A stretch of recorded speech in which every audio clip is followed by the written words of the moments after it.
we've got to talk about episode 2 of Peacemaker.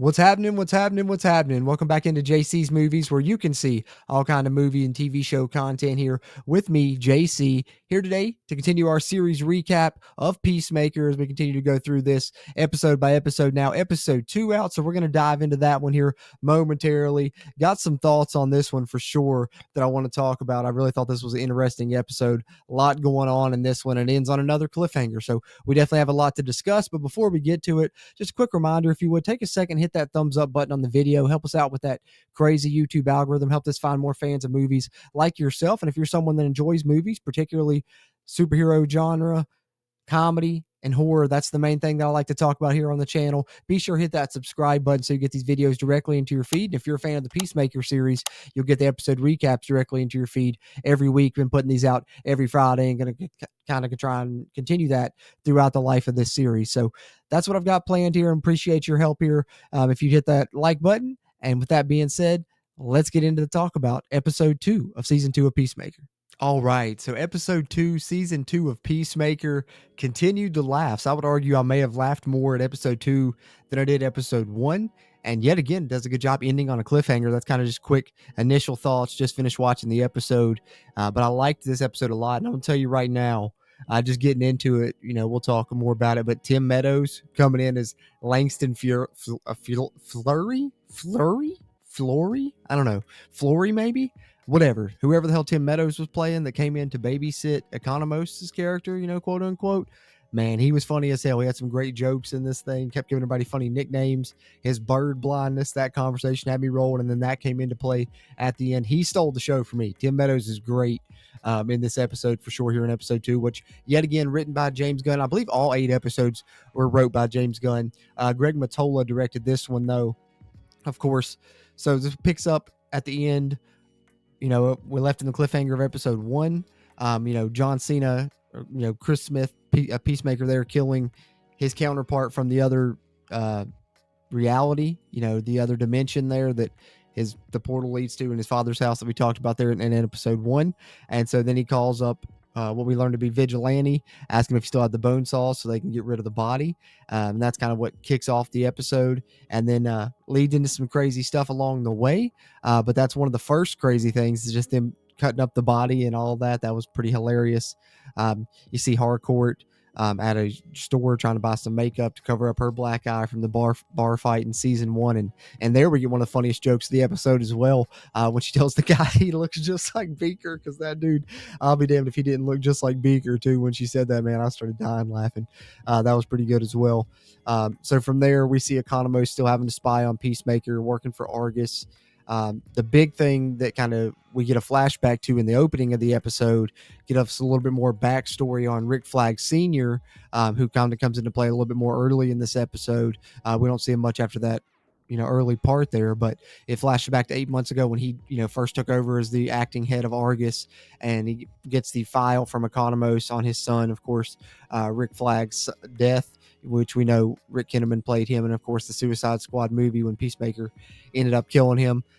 So that's exactly, what he finds out, and that's why we now know, he's got Economos on him. They're wanting to test Economos' loyalty for one, and they now know about, the portal thing or whatever, because they keep getting, the flashes every time he goes into the portal.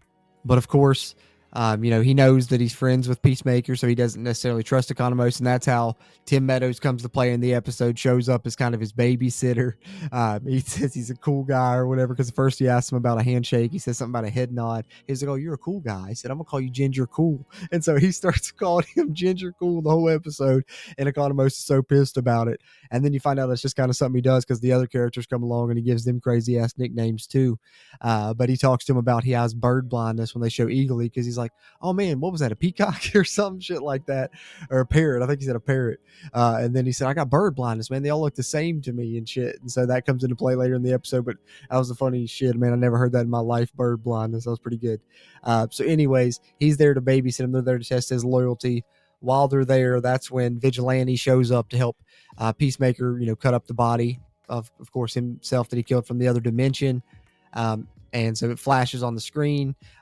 Tim Meadows' character gets a call. They tell him, do nothing, because they know that Economos is going to a party later with Peacemaker, and they want to go into his house, find out what it is while he's gone. So they assemble a team during that time to go into the house while Economos is gone to the party with Peacemaker and Vigilante, Adebayo, and Harcourt's there as well. So they go in there, cut up the body. That happens, go on back through the episode, where then it goes to where Peacemaker and the crew we just mentioned are all partying together. Vigilante shows up with beer. They're all drinking, having a good time. Some fun laughs and stuff ensue there. While that's going on, Tim Meadows and company break into the house to find out what's in there, and when they do, right when they find out, oh, this is a portal or whatever, because the guy's got a device scanning at one member of the team that he's gave a funny ass nickname to, and they're about to go into it, you hear Eagly come, and Eagly attacks them, takes them all out. Funny as hell, man.